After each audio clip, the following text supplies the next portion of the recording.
በተመረጡ ሳይቶች ላይ እስከ 35% የሚደርስ እውነተኛ ቅናሽ ይዘን መጣን። ቴምር ፕሮፐርቲስ ከአፍሪካ ህብረት በቅርብ ርቀት ላይ በምትገኘው ቡልጋሪያ ከባለ 1 እስከ ባለ 3 መኝታ ቤት አፓርትመንት በተለያየ ካሬ አማራጭ እየሸጥን ነው። ባለ 1 መኝታ 69 ካሬ በመደበኛ አከፋፈል 7.9 ሚሊዮን ብር፣ ሙሉ ለሚከፍሉ ደንበኞች ደግሞ የ30% ቅናሽ ተደርጎ 5.5 ሚሊዮን ብር እየሸጥን ነው። ባለ 2 መኝታ ቤት 82 ካሬ በመደበኛ አከፋፈል 9.4 ሚሊዮን ብር፣ ሙሉ ለሚከፍሉ ደንበኞች ደግሞ የ30 በመቶ ቅናሽ ተደርጎ 6.6 ሚሊዮን ብር እየሸጥን ነው። ባለ 3 መኝታ 126 ካሬ በመደበኛ አከፋፈል 14.1 ሚሊዮን ብር፣ ሙሉ ለሚከፍሉ ደንበኞች ከ30% ቅናሽ በኋላ 10 ሚሊዮን ብር። እንዲሁም በአዋሬ ከባለ 1 እስከ ባለ 3 መኝታ በተለያየ አካባቢ አማራጭ እየሸጥን እንገኛለን። በተጨማሪም በገላንና ከአፍሪካ ህብረት አቅራቢያ በሚገኘው ዘመናዊ ሱቃችን ከ500 ሺህ ብር ቅድመ ክፍያና ከ2.5 ሚሊዮን ብር ጠቅላላ ክፍያ ጀምሮ ሱቆችን እየሸጥን ነው። ይምጡ። የማስረከቢያ ጊዜያችን 3 ዓመት ነው። ለበለጠ መረጃና ለሳይት ጉብኝት በ0910 47 38 79 ወይም በ0991 81 33 32 ላይ ሃሎ ይበሉን። ቴምር ፕሮፐርቲስ።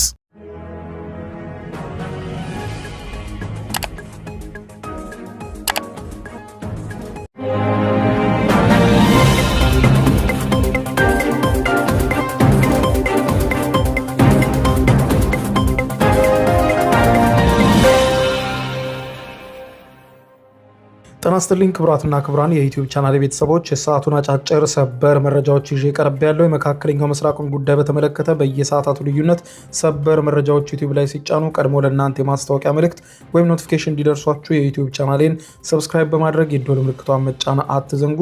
ወደ ሰበር መረጃዎቹ ስናቀና ሌሊቱን ጉድ ያሰኙ መረጃዎች ወጥተዋል። በርካታ የዓለም አቀፍ መገናኛ ብዙሃንም እየተነጋገሩበት ይገኛሉ። ይሄውም በግጭቱ መሃል የሩሲያ እጅ ተገኝቷል። ኢራን ኢላማይ ስቴ የሚባሉ ጥቃቶችን በከፍተኛ ሁኔታ በአሜሪካ ኤምባሲዎች ላይ በአሜሪካ የጦር ሰፈሮች ላይ እየፈጸመች መሆኑን ተከትሎ ሌሊቱን የወጣው መረጃ እንደሚያመለክተው ሩሲያ ልዩ ሳተላይቶቿን በመጠቀም የአሜሪካ የጦር ሰፈር፣ የአሜሪካ የጦር አውሮፕላኖች፣ የአሜሪካ ኤምባሲዎች እያንዳንዱ የቱ ጋር እንደሚገኙ ዝርዝር መረጃ ለኢራን በመስጠት ኢራን ስትተኩስ ኢላማ እንዳትሰጥና ከፍተኛ ውድመት በአሜሪካ ላይ እንዲከሰት እያደረገች የምትገኘው ሩሲያ መሆኗ ተጋልጧል። ይህንን ተከትሎ ታዲያ ሁለቱን ሀገራት አሜሪካና ሩሲያን ፊት ለፊት እንዳያጋጭ በከፍተኛ ሁኔታ ድንጋጤ ያጫረ መረጃ ነው ሌሊቱን የወጣው። ጦርነቱ በሁለቱም በኩል ተባብሷል። ዝርዝር መረጃውን አስደምጣችኋለሁ። የተባበሩት አረብ ኤምሬትስ እና ባህሬንም መግለጫ ሰጥተዋል።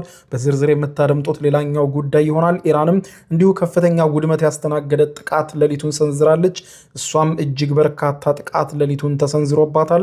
እንዲሁም የአሜሪካው ፕሬዝዳንት ዶናልድ ጄ ትራምፕ ለኢራን ዲፕሎማቶች በሙሉ ሀገራችሁን ከርታችሁ ኑ፣ አሜሪካ እጇን ዘርግታ ትቀበላቸዋለች በማለት ጥሪ ያቀረቡ ሲሆን የኢራን ዲፕሎማቶች ከመላው ዓለም ኤምባሲዎች ሆነው የጋራ መግለጫ ሰጥተዋል። ምን ምላሽ ሰጡ የምታደምጡት ይሆናል። እስከ ፍጻሜ ቆዩ። ዝርዝሩን አድምጡ ግብዣይ ነው። ወደ መረጃዎቹ አለፍኩ። አብረን እንከታተለው። በቅድሚያም እየተባባሰ ባለው የመካከለኛው ምስራቅ ጦርነት ሩሲያ እየተሳተፈች መሆኑ ተሰማ። ዘገባው በርካቶችን አስደንግጧል። የአሜሪካ መገናኛ ብዙሃን እጃችን ላይ ገባ ያሉትን ተጨባጭ መረጃ ጠቅሰው እንደዘገቡት ከሆነ ሩሲያ ልዩ ቴክኖሎጂዎችን በመጠቀም የአሜሪካ የጦር መሳሪያዎች፣ የጦር ቤዞችና እንዲሁም መመታት ያለባቸው ኢላማዎች የቱ መሆናቸውን በዝርዝር ለኢራን መረጃ እያሻገረች መሆኑ ነው የተዘገበው። በመካከለኛው ምስራቅ ባለው ግጭት የተባበሩት አረብ ኤሚሬቶችን ጨምሮ የመካከለኛው ምስራቅ ሀገራት በአየር ላይ ጥቃቶችና ውድመቶች ሲናወጡ መቆየታቸው የሚታወስ ነው። ይህንን ሁሉ መናወጥ የቴክኖሎጂ ድጋፍ ለኢራን በመስጠትና የሚመቱ ኢላማዎችን በዝርዝር በመንገር የኢራን ሚሳይሎች ዓላማቸውን እንዲመቱ እያገዘች የምትገኘው ራሽያ መሆኗ ተዘግቧል። ራሽያ ከጦር ኢላማዎቹም በተጨማሪ ከፍ ያሉ የደህንነት መረጃዎችንም ለኢራን እያቀበለች እንደሆነ ተመልክቷል። ሩሲያ ለኢራን አቅርበዋለች የተባሉት የስለላና የደህንነት መረጃዎችና የጦር ኢላማዎች መሰረት ዋናው በመካከለኛው ምስራቅ ቀጠና በሚገኙ ሀገራት ውስጥ ያሉ ልዩ የአሜሪካ የጦር ቤዞች፣ መሰረተ ልማቶችን እንዲሁም ኤምባሲዎችና ሌሎችም ኢላማዎችን በቀጥታ የሚያመለክት መሆኑን የጠቆሙት ዘገባዎቹ ዓላማው በቀጠናው የተቀሰቀሰውን ግጭት አማካኝነት በእጅ አዙር በአሜሪካ ላይ ጉዳት ማድረስ መሆኑን በማንሳት ለጉዳዩ ቅርበት ያላቸው የመረጃ ምንጮች ሩሲያ ለኢራን ሰጥተዋለች የተባለውን የደህንነት የስለላ መረጃ በመካከለኛው ምስራቅ ከቀናት በፊት የተቀሰቀሰውና ከፍተኛ የሰው ሕይወትና የንብረት ጉዳት እየደረሰበት በቀጠለው ግጭት ሌላ ከአሜሪካና እስራኤል በተቃራኒው የተሰለፈ ሌላ ጠንካራ ሀገር እጁን ማስገባት መቻሉን በግልጽ የሚያሳይ ነው ተብሏል። ሩሲያ ለኢራን የደህንነት መረጃዎችንና የጦር ኢላማዎችን በተለይም እጅግ ጠንካራ በሚባለውና የተጣራ የሳተላይት ምስል መረጃ እያስደገፈች በከፍተኛ ቁጥር መረጃን እያቀበለች መሆኑ ተዘግቧል። የአሜሪካ ዋሽንግተን ፖስት እንደዘገበው ከሆነ ከዚህም በተጨማሪ ዘመናዊ የጦር አውሮፕላኖችና ሚሳኤሎች አሜሪካ የት አካባቢ እንደምታስቀምጥ ለኢራን ዝርዝር መረጃ በማስቀመጥ በአሜሪካ እንዲሁም በእስራኤል ላይ ኢላማ ያደረገ ጥቃት እንዲሳካ በኢራን በኩል የበኩሏን ሁሉ እየተወጣች እንደምትገኝ የአሜሪካ መገናኛ ብዙሃን ዘግበዋል። በዚህ ጉዳይ ላይ የሩሲያ ባለስልጣናት ምላሽ እንዲሰጡም ከመገናኛ ብዙሃን የተጠየቁ ቢሆንም ጉዳዩን እውነትም ነው ውሸትም ነው ብለው ማስተባበልም ሆነም በጉዳዩ ዙሪያ ዝርዝር ማብራሪያ መስጠት አልፈለጉም። በቀጠናው በቀጠለው ግጭት የአሜሪካው ፕሬዝዳንት ዶናልድ ጄ ትራምፕ በትናንትናው ዕለት በሰጡት አነጋጋሪ አስተያየት ከዚህ በኋላ ከኢራን ጋር ምንም አይነት የጠረጴዛ ላይ ውይይት እንደማይኖር፣ አሁን እየተባባሰ ለመጣው ግጭት ብቸኛው መፍትሄም የኢራን ባለስልጣናት ያለምንም ቅድመ ሁኔታ እጅ እንዲሰጡ ብቻ ነው ማለታቸው ይታወቃል። ይህንን ተከትሎ ታዲያ በዚህ ግጭት ውስጥ የሩሲያ እጅ መገኘት በእርግጥም ግጭቱ ወደ ሌላ አቅጣጫ እንደዞረ አመላካች ሆኗል ተብሏል። ተንታኞች እንደሚሉት ከሆነ ሩሲያ ያደረገችው እነሱ ማለትም አሜሪካና ምዕራባውያኑ በጠቅላላ ለዩክሬን የደህንነት መረጃ ሰጥተው እንዳስደበደቧት ሁሉ ያንን ነው አጋጣሚውን ተጠቅማ እያደረገች የምትገኘው። ይህንን እንደምታደርግ አስቀድሞም ይገመታል ብለዋል።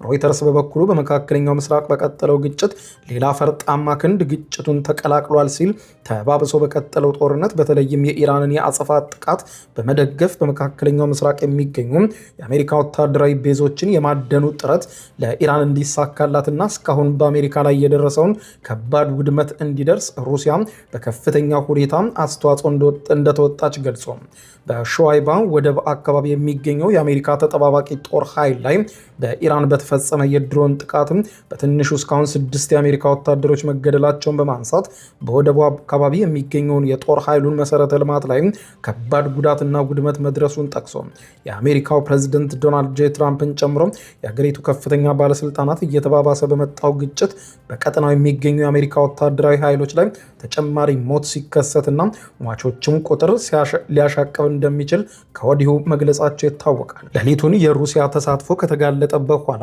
ለፕሬዝዳንት ዶናልድ ጄ ትራምፕ ሌሊቱን መግለጫ እየሰጡ በነበረበት ወቅት ከአንዲት ጋዜጠኛ ጥያቄው ቀርቦላቸው ነበር። ሩሲያ ወደዚህ ጦርነት መቀላቀሏ እየተሰማ ነው፣ ምን ይላሉ በሚል ለቀረበላቸው ጥያቄ የአሜሪካው ፕሬዝዳንት ዶናልድ ጄ ትራምፕ ሲመልሱ አሁን ይህንን የምንነጋገርበት ጊዜ አይደለም፣ ነገር ግን በጣም የሚያስጠላ ጥያቄ ነው የጠየቃችሁኝ ብለዋል። በሌላ በኩል ጥቃቶች በሁሉም ተዋጊዎች በኩል የቀጠለ ሲሆን ሄዝቦላ አዲስ ትናንትና ባወጣው አዋጅ መሰረት በሙሉ ኃይሉ ከእስራኤል ጋር ለመዋጋት መወሰኑን ተከትሎ እጅግ በርካታ ቁጥር ያለው ሮኬቶችን ወደ እስራኤል ማስወንጨፉ ተገልጿል። ኢራንም ምሽትና ዛሬ ሌሊቱን በተከታታይ 2 ዙር ግዙፍ የሚሳኤል ተኩስ ወደ እስራኤል ማድረጓን ተመልክቷል።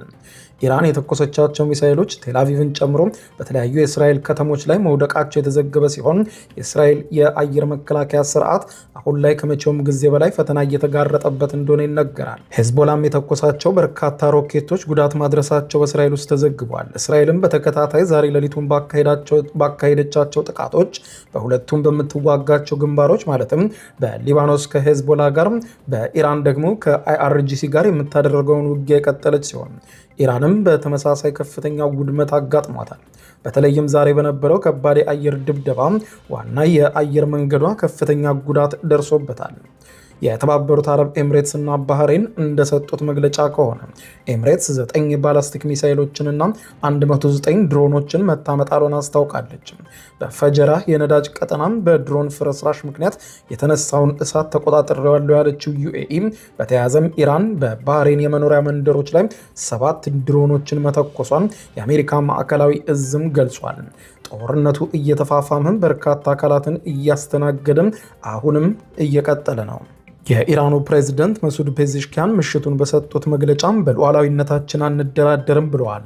በኢራን ላይ እየወረደ ያለውን ከፍተኛ የአየር ድብደባ ተከትሎ የሀገሪቱ ፕሬዝዳንት መሱድ ፔዜሽኪያን ለመጀመሪያ ጊዜ በሽምግልና ጥረቶች ላይ ያላቸውን አቋም በይፋ ገልጸዋል። ፕሬዝዳንቱ በማህበራዊ ትስስር ገጻቸው ላይ ባሰፈሩት መልእክት አንዳንድ ሀገራት ግጭቱን ለማስቆም የሽምግልና ጥረት ቢጀምሩም ነገር ግን ያንን አንቀበልም ብለዋል። ይህ ፕሬዝደንቱ መግለጫ የመጣው እስራኤል ከ50 በላይ ተዋጊ ጀቶችን በመጠቀም በቴህራን የሚገኙን ከፍተኛ መሪዎችን የከርሰ ምድር ምሽግ ትናንትና ማውደሟን በገለጸችበት አሜሪካም ዘመቻውን ድጋፍ እያደረገችበት ባለበት ወቅት ነው።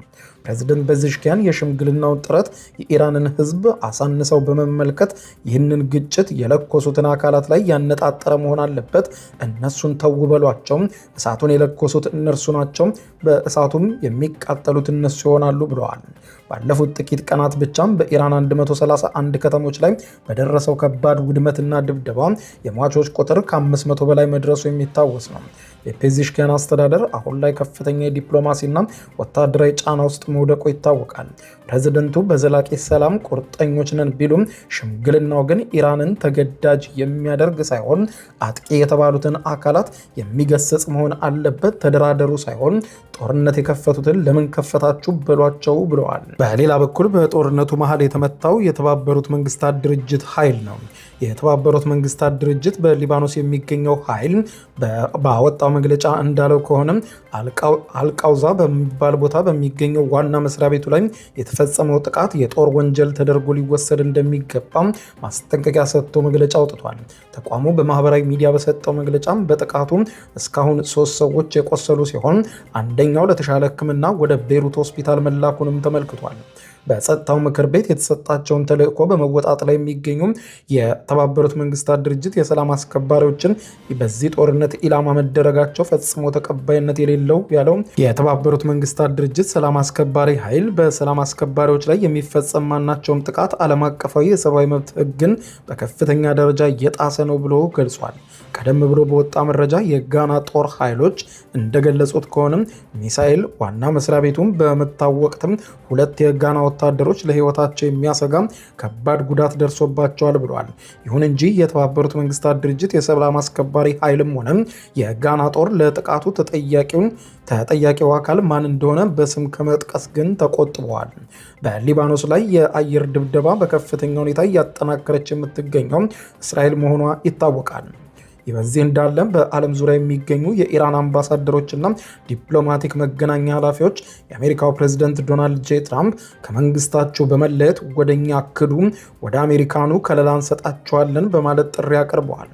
ዶናልድ ጄ ትራምፕ እንዳሉት ከሆነ ሁላችሁም የኢራን አምባሳደሮች ከድታችሁ ብትመጡም አሜሪካ እጇን ዘርግታ ትቀበላቸዋለች ሲሉ ያቀረቡትን ጥሪ በጋራ ግልጽ ደብዳቤ ውድቅ ማድረጋቸውን የኢራን አምባሳደሮች ከተለያየ ሀገራት ባወጡት መግለጫ አስታውቀዋል።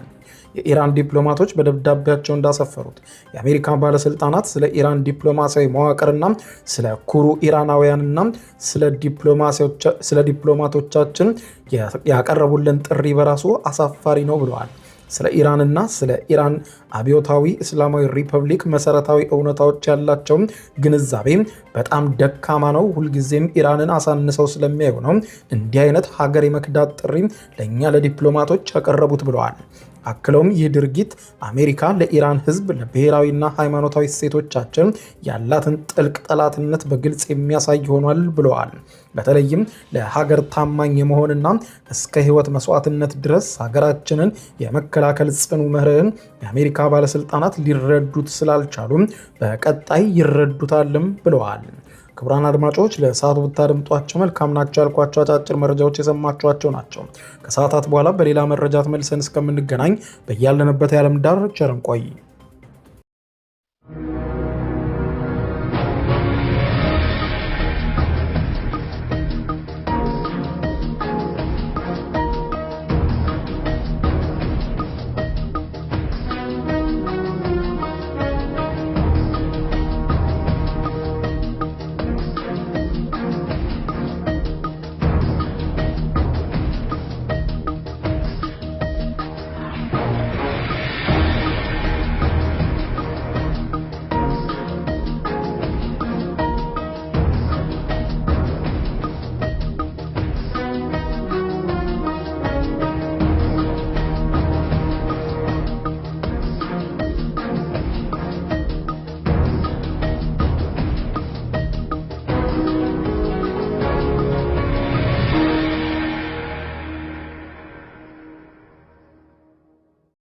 የዩቲዩብ የስኬት ሚስጥሮችን በዝርዝር የያዘው የአቤል ብርሃኑ የወይኗ ልጅ መጽሐፍ ሁለተኛ እትም በገበያ ላይ። ዩቲዩብ ለመጀመር በአጭር ጊዜ ስኬትን ለመቀዳጀት አስበዋል? ዩቲዩብ ብጀምር ስንት ብር አገኘሁም ብሎ አስበዋል? እንግዲያውስ በዩቲዩብ 2 የወርቅ 3 የብር ሽልማቶችን ያገኘው የአቤል ብርሃኑ የወይኗ ልጅ የዩቲዩብ ሚስጥሮች መጽሐፍ በዝርዝር ሁሉንም ያብራራሉታል። ዛሬውኑ ገዝተው ህልሞን እውን የሚያደርጉበትን የዩቲዩብ የስኬት መንገድ ይጀምሩ። በሀገር ቤት አከፋፋይ አዲስ አበባ ሜክሲኮ ኮሜርስ መጽሐፍት መደብር። በውጭ ሀገራት ለምትገኙ ከአማዞን ላይ ብታዙ በቀናት ውስጥ ደጁ ይደርሳል። የአማዞን ሊንኩን እዚህ ቪዲዮ ኮሜንት ላይ ያገኙታል። የዩቲዩብ ሚስጥሮች፣ ዘመኑ ጋር ተፈላጊ መጽሐፍ። በተመረጡ ሳይቶች ላይ እስከ 35% የሚደርስ እውነተኛ ቅናሽ ይዘን መጣን። ቴምር ፕሮፐርቲስ ከአፍሪካ ህብረት በቅርብ ርቀት ላይ በምትገኘው ቡልጋሪያ ከባለ 1 እስከ ባለ 3 መኝታ ቤት አፓርትመንት በተለያየ ካሬ አማራጭ እየሸጥን ነው። ባለ 1 መኝታ 69 ካሬ በመደበኛ አከፋፈል 7.9 ሚሊዮን ብር፣ ሙሉ ለሚከፍሉ ደንበኞች ደግሞ የ30% ቅናሽ ተደርጎ 5.5 ሚሊዮን ብር እየሸጥን ነው። ባለ 2 መኝታ ቤት 82 ካሬ በመደበኛ አከፋፈል 9.4 ሚሊዮን ብር፣ ሙሉ ለሚከፍሉ ደንበኞች ደግሞ የ30 በመቶ ቅናሽ ተደርጎ 6.6 ሚሊዮን ብር እየሸጥን ነው። ባለ 3 መኝታ 126 ካሬ በመደበኛ አከፋፈል 14.1 ሚሊዮን ብር፣ ሙሉ ለሚከፍሉ ደንበኞች ከ30% ቅናሽ በኋላ 10 ሚሊዮን ብር። እንዲሁም በአዋሬ ከባለ 1 እስከ ባለ 3 መኝታ በተለያየ ካሬ አማራጭ እየሸጥን እንገኛለን። በተጨማሪም በገላንና ከአፍሪካ ህብረት አቅራቢያ በሚገኘው ዘመናዊ ሱቃችን ከ500 ሺህ ብር ቅድመ ክፍያና ከ2.5 ሚሊዮን ብር ጠቅላላ ክፍያ ጀምሮ ሱቆችን እየሸጥን ነው። ይምጡ። የማስረከቢያ ጊዜያችን 3 ዓመት ነው። ለበለጠ መረጃና ለሳይት ጉብኝት በ0910 47 38 79 ወይም በ0991 81 33 32 ላይ ሃሎ ይበሉን። ቴምር ፕሮፐርቲስ